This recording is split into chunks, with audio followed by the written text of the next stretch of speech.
Hello, everyone, and welcome to this year-long journey of spiritual growth and discovery. This Bible study has been thoughtfully designed to help you explore the major themes of Scripture in a way that combines deep theological understanding with practical daily application. So rather than just moving chronologically through the Bible or focusing on a single book, this study weaves together passages from both the Old and the New Testament to illuminate key themes that are central to the Christian faith. As you begin this year-long journey with me, remember that spiritual growth is both a divine gift and a human responsibility. God's Spirit will illuminate truth as you faithfully engage with His Word. Each theme builds upon previous ones, creating a comprehensive understanding of Christian faith and life. The goal of this study isn't merely to increase your biblical knowledge, but to transform your daily living. As you progress through these themes, you'll be invited to see life through the lens of God's truth and to respond with growing faith and obedience. May this journey through God's Word deepen your faith, strengthen your walk, and draw you closer to the heart of God. Let's begin this adventure together, expecting God to meet us as we seek Him through His Word.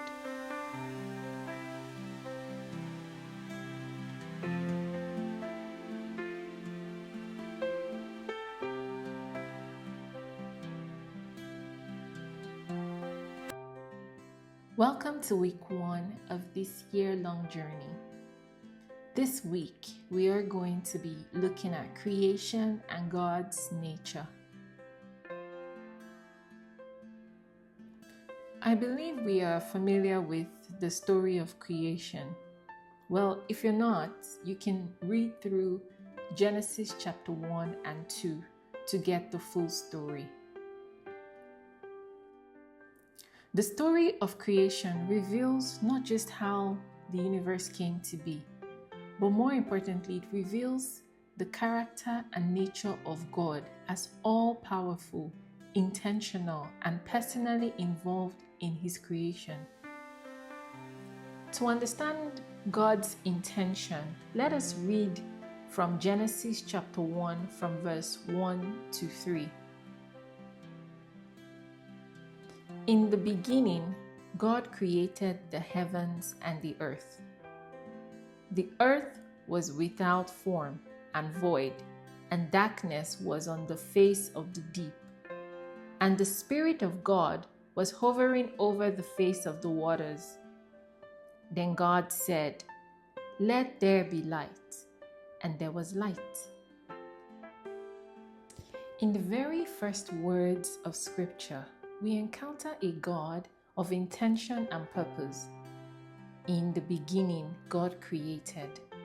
These words set the stage not just for the creation narrative, but for understanding who God is and how He works. Like an artist signing their masterpiece, God has left His signature on every aspect of creation, revealing His character through what He has made. As we observe the ordered progression of creation in Genesis, we see a God who brings structure from chaos, light from darkness, and life from emptiness. He speaks, and reality shifts to align with His words. This same God still speaks order into our chaos today.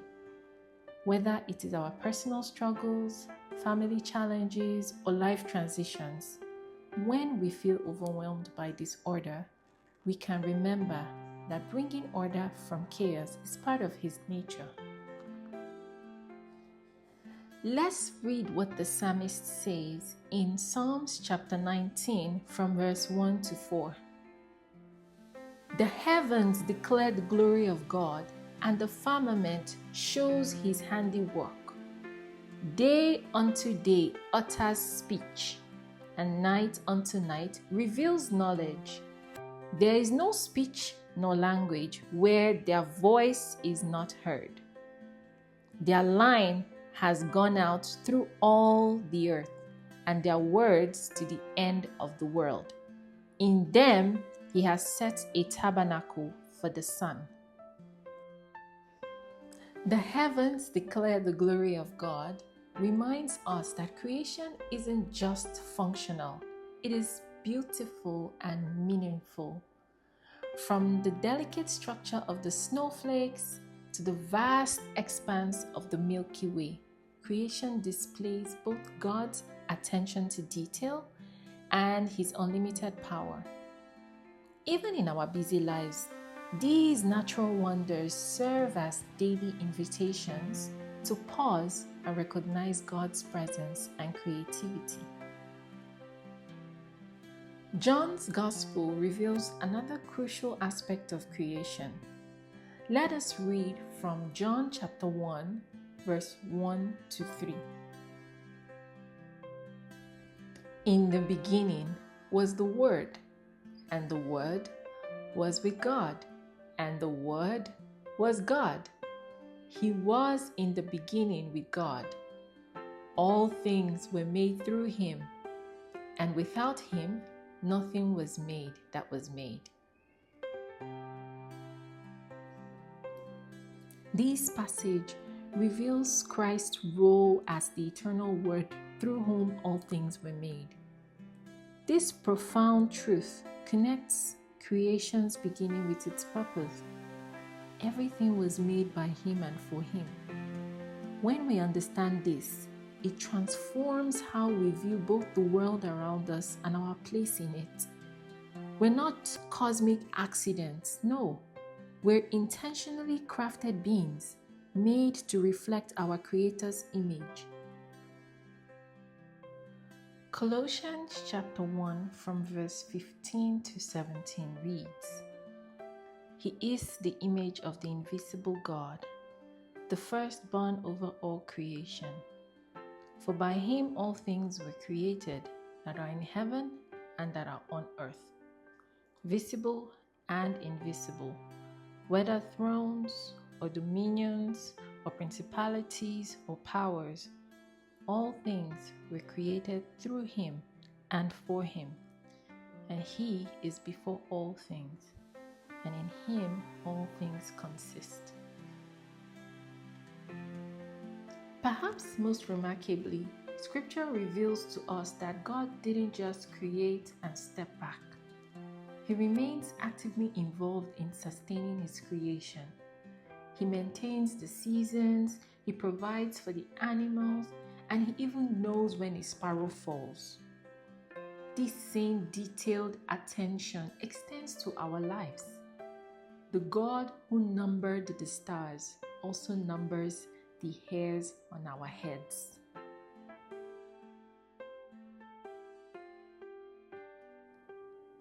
As we go about our week, let's remember that we're surrounded by evidence of God's nature.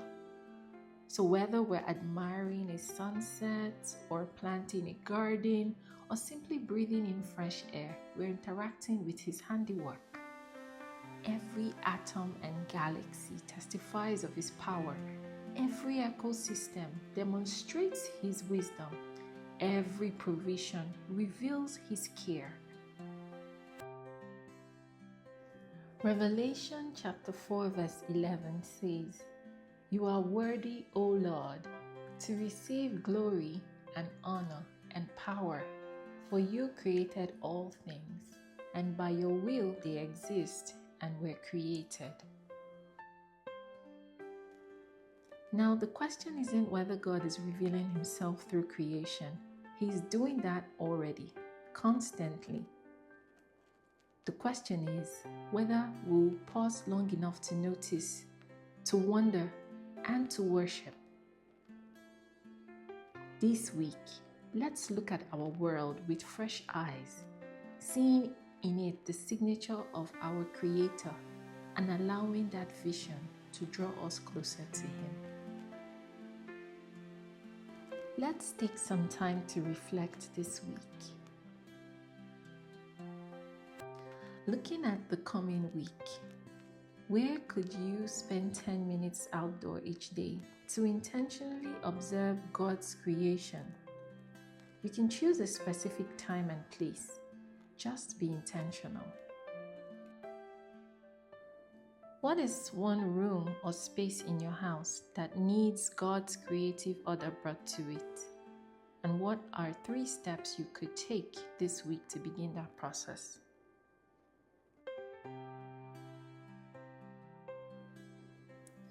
Name someone in your life who needs to be reminded of their value as God's creation. What specific word of encouragement or act of kindness could you offer them this week? I hope you're able to take time this week to reflect on our topic, creation and God's nature.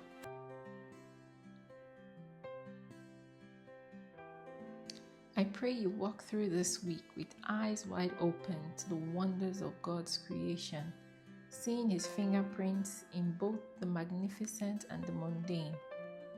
And may each glimpse of His creative power draw you closer to His heart. In Jesus' name, amen.